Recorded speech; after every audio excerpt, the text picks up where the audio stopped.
Now the word of the Lord came to Jonah the son of Amittai, saying, Arise, go to Nineveh, that great city, and call out against it, for their evil has come up before me. But Jonah rose to flee to Tarshish from the presence of the Lord. He went down to Joppa and found a ship going to Tarshish. So he paid the fare and went down into it, to go with them to Tarshish, away from the presence of the Lord. But the Lord hurled a great wind upon the sea, and there was a mighty tempest on the sea, so that the ship threatened to break up. Then the mariners were afraid, and each cried out to his God. And they hurled the cargo that was in the ship into the sea to lighten it for them. But Jonah had gone down into the inner part of the ship, and had lain down and was fast asleep. So the captain came and said to him, What do you mean, you sleeper? Arise, call out to your God. Perhaps the God will give a thought to us, that we may not perish. And they said to one another, Come, let us cast lots, that we may know on whose account this evil has come upon us. So they cast lots, and the lot fell on Jonah. Then they said to him, Tell us on whose account this evil has come upon us. What is your occupation, and where do you come from? What is your country, and of what people are you? And he said to them, I am a Hebrew, and I fear the Lord, the God of heaven, who made the sea and the dry land.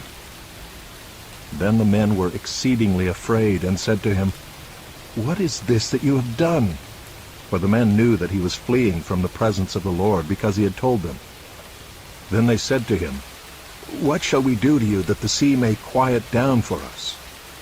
For the sea grew more and more tempestuous. He said to them, Pick me up and hurl me into the sea, then the sea will quiet down for you. For I know it is because of me that this great tempest has come upon you. Nevertheless, the men rowed hard to get back to dry land, but they could not, for the sea grew more and more tempestuous against them. Therefore they called out to the Lord, O Lord, let us not perish for this man's life, and lay not on us innocent blood, for you, O Lord, have done as it pleased you. So they picked up Jonah and hurled him into the sea, and the sea ceased from its raging. Then the men feared the Lord exceedingly, and they offered a sacrifice to the Lord and made vows. And the Lord appointed a great fish to swallow up Jonah. And Jonah was in the belly of the fish 3 days and 3 nights. Then Jonah prayed to the Lord his God from the belly of the fish, saying, I called out to the Lord out of my distress, and he answered me. Out of the belly of Sheol I cried, and you heard my voice. For you cast me into the deep, into the heart of the seas, and the flood surrounded me. All your waves and your billows passed over me.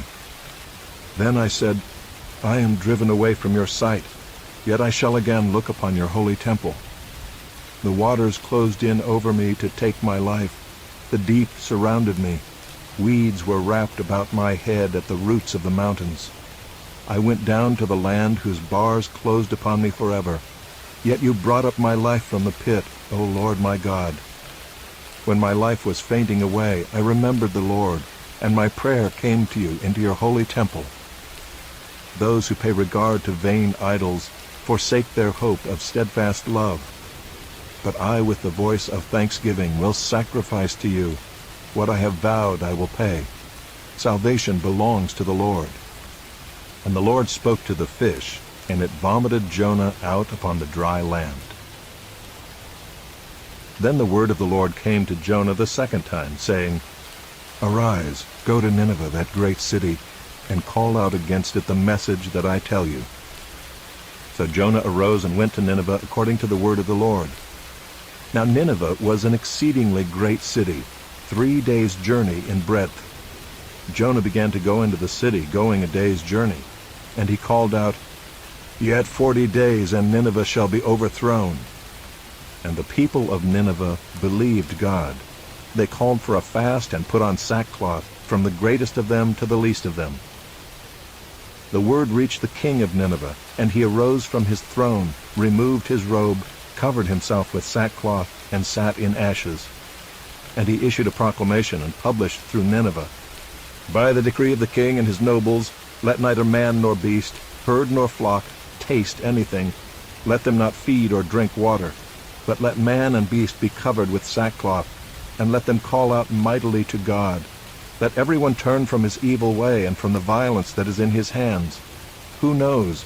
God may turn and relent and turn from his fierce anger, so that we may not perish." When God saw what they did, how they turned from their evil way, God relented of the disaster that he had said he would do to them, and he did not do it. But it displeased Jonah exceedingly, and he was angry. And he prayed to the Lord and said, "O Lord, is not this what I said when I was yet in my country? That is why I made haste to flee to Tarshish. For I knew that you are a gracious God, and merciful, slow to anger, and abounding in steadfast love, and relenting from disaster. Therefore now, O Lord, please take my life from me, for it is better for me to die than to live." And the Lord said, "Do you do well to be angry?" Jonah went out of the city and sat to the east of the city and made a booth for himself there. He sat under it in the shade till he should see what would become of the city. Now the Lord God appointed a plant and made it come up over Jonah, that it might be a shade over his head, to save him from his discomfort.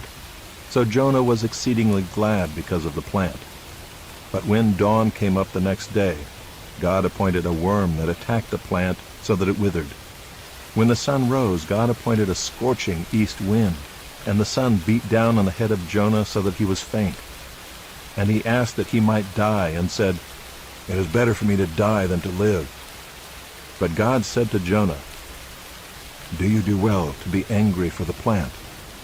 And he said, "Yes, I do well to be angry enough to die."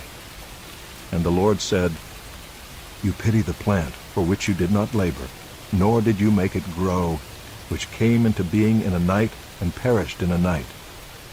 And should not I pity Nineveh, that great city in which there are more than 120,000 persons who do not know their right hand from their left, and also much cattle?"